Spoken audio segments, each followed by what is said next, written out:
Are you ready to unlock the secrets to positive change? In this episode of The Art of Change, we're going to dive deep into the powerful techniques and strategies of motivational interviewing. So, discover how open ended questions, affirmations, reflective listening, and summarizing can transform lives.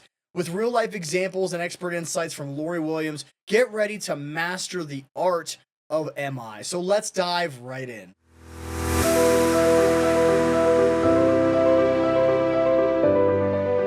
And welcome, audience. Today with us, I have Lorri Williams. Lorri has an extensive background in behavioral health, and we're going to get into her intro and just a little bit about her background and what she does for her clients. Lorri?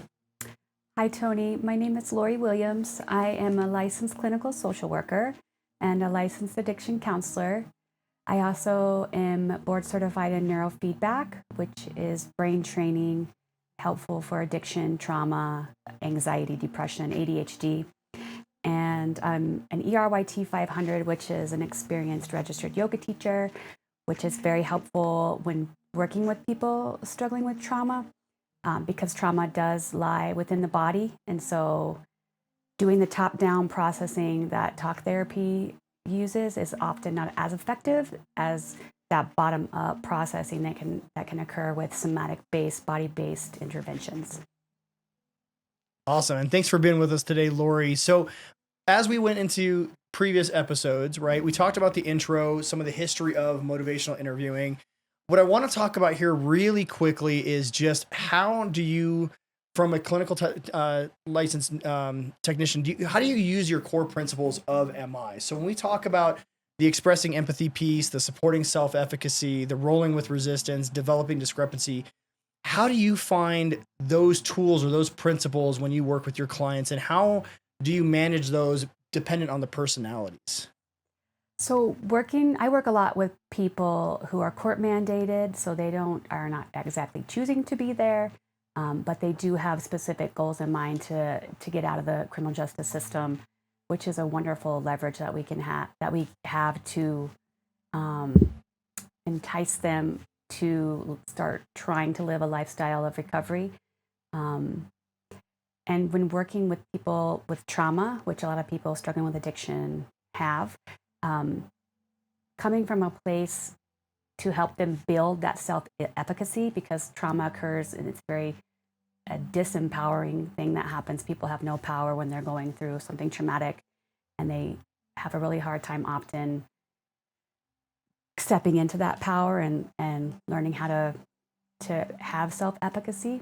So it's a very effective approach when dealing with people who struggle with addiction and have trauma. Yeah, I like what you hit there with the self-efficacy and the power, and how people typically feel like they've lost control of that power that they once had. So can you dig a little deeper for me? When people lose that power, right? What have you found through providing those resources to individuals that has been the most effective for you to help them get that power in this part where we're trying to build self-efficacy in a member?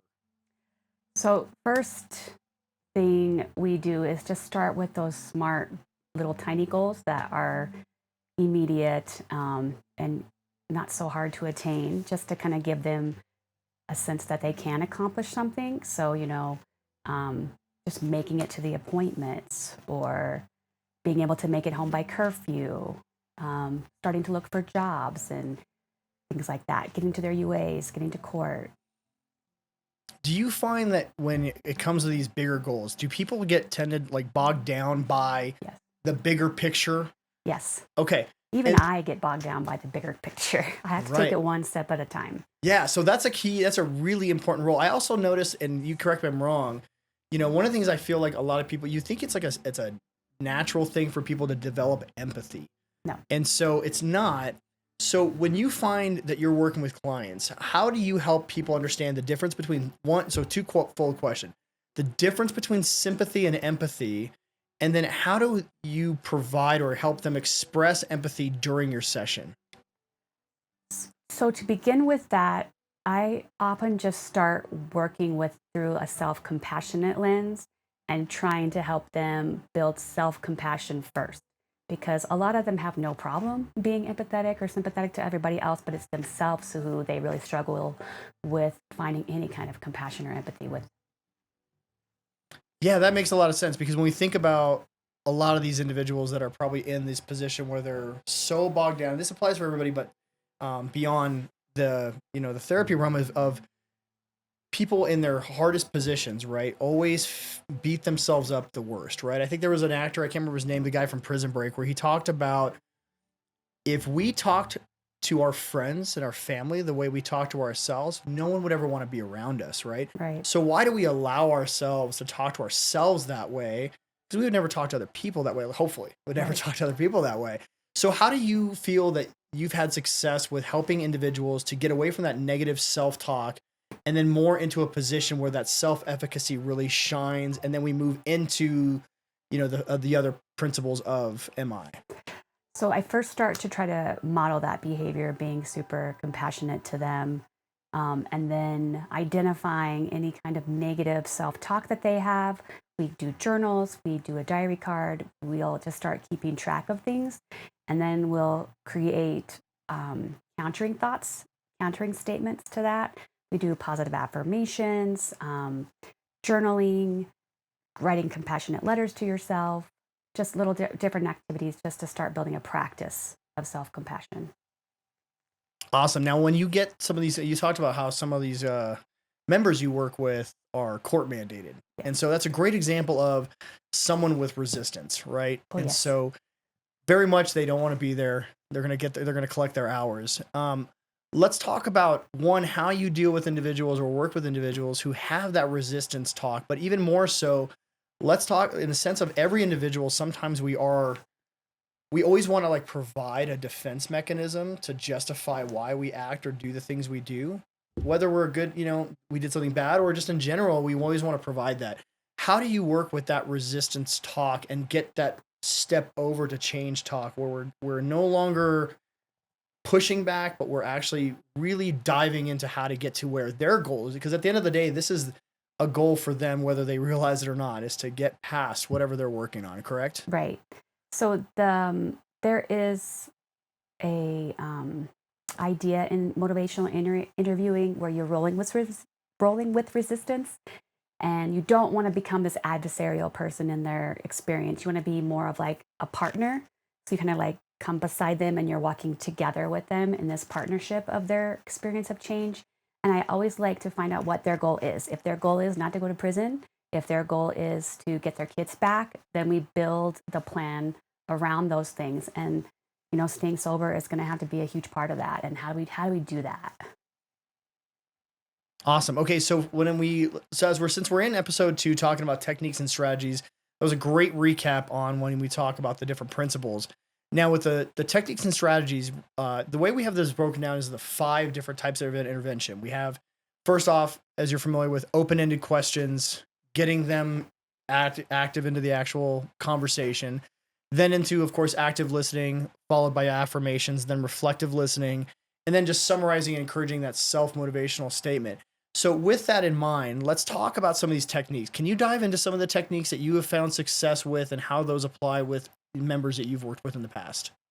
Yes. So these are often just basic therapy or counseling techniques too.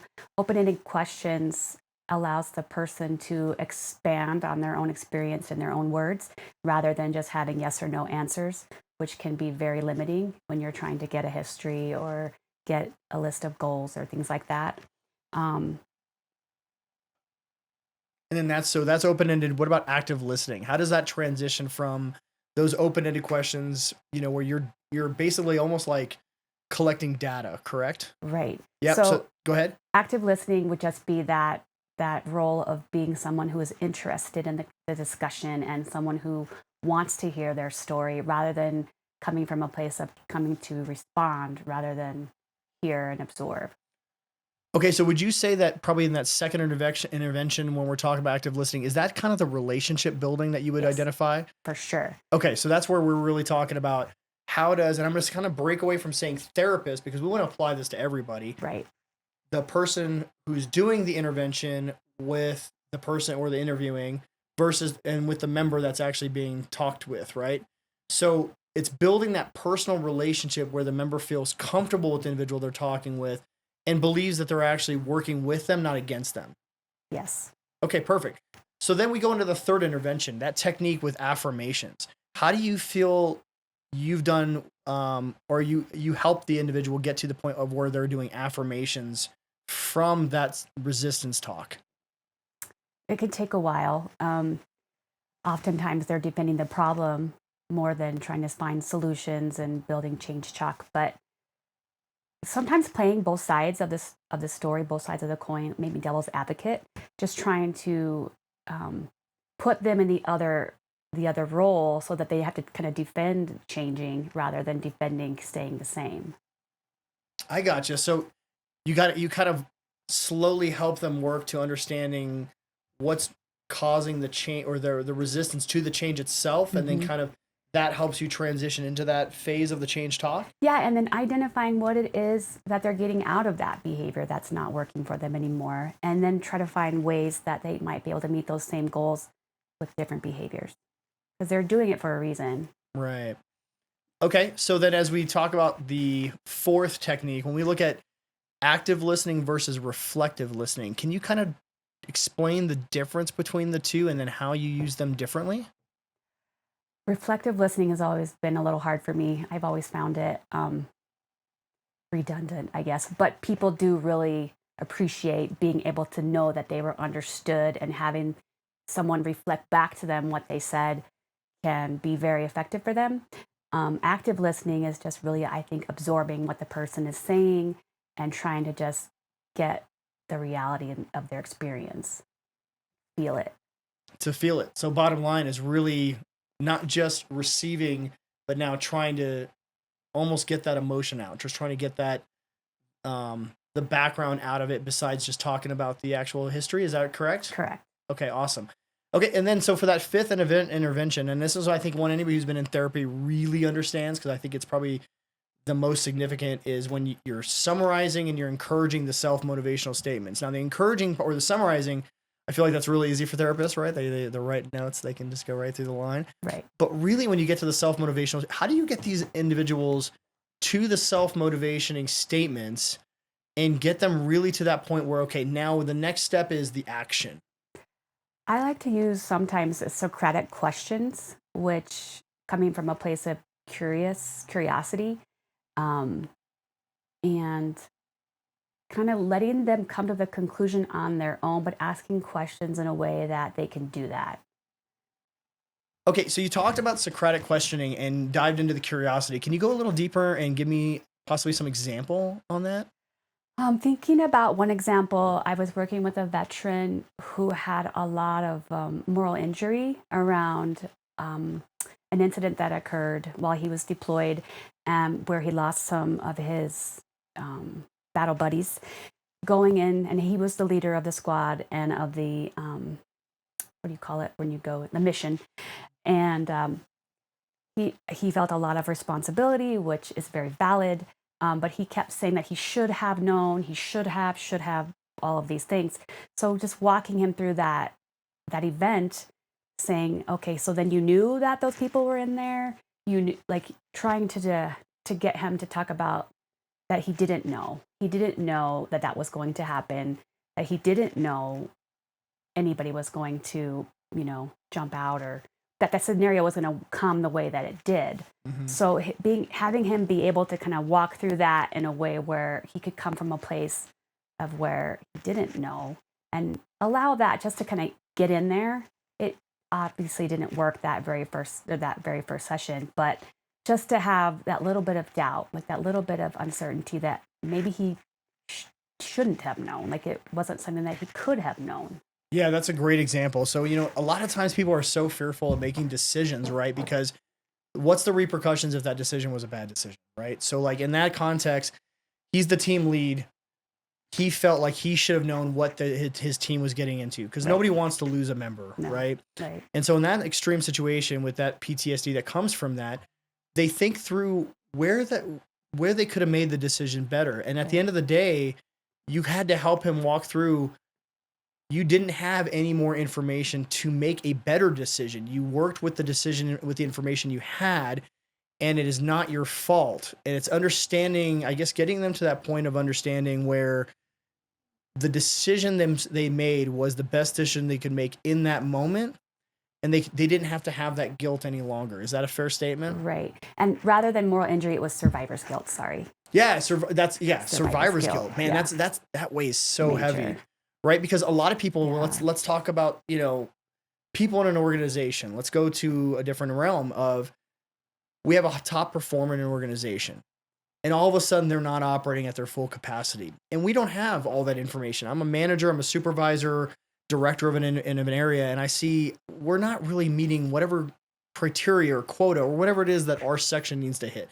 And this one member is struggling. And the first thing people want to do is they want to crack down on this person. But the reality is there could be something going on. Let's talk about guilt. There could be a death in a family, or there could be a lot of other things going on.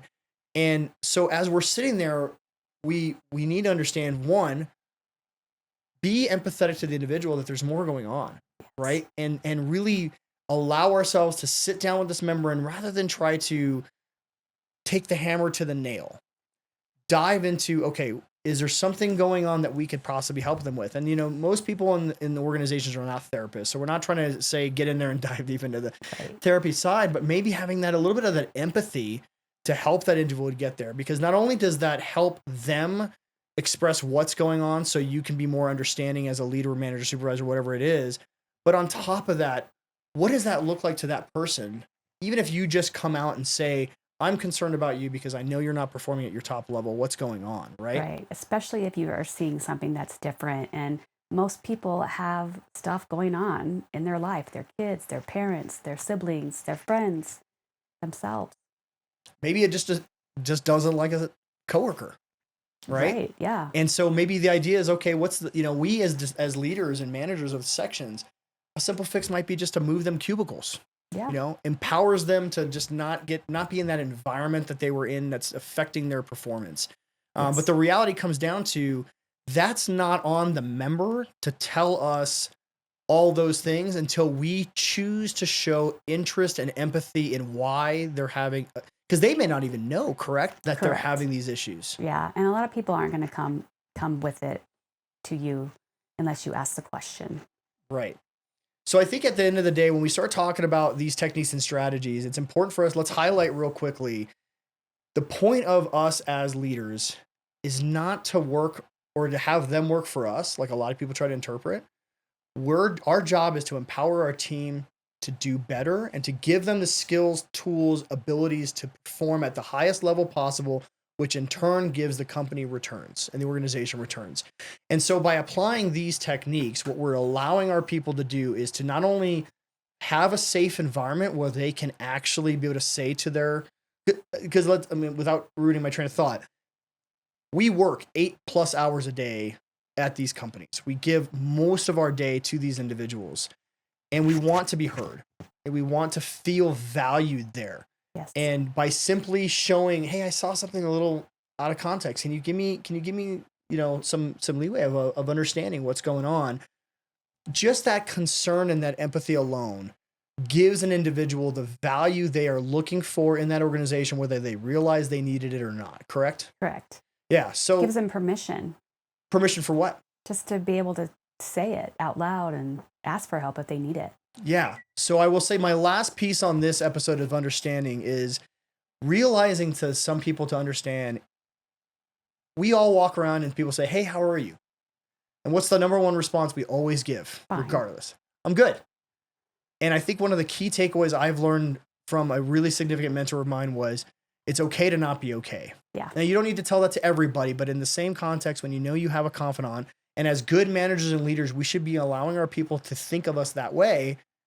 Let your members be willing to say it's okay to not be okay, and then help them get to a position where they can find a way to be back to okay, versus making them work in a position where they fear repercussion because they feel if they become vulnerable, they are no longer valuable to a company or organization. Right. And instead of how are you, I like to say, how are you feeling? Because then that makes them oh, how am I feeling? And then maybe they can dive a little deeper. Right. Because a lot of people say, I think I'm okay. Right. Sometimes, right. Like they always say, I think, how am I feeling? Yeah. but how are you feeling? What feeling are you feeling today? And that's important. So on that, we'll break from here. Stay tuned for us into the next episode of episode 3. What we're going to talk about in episode 3 here is just how motivation interviewing in practice works. And we're really going to get into the different areas where it can apply. We kind of dived into that a little bit with case studies here with Lorri. And so what we're going to do here is kind of go into how this applies across various fields. So thanks for tuning in this week, and stay tuned for next week's episode, which will be motivating interviewing in practice.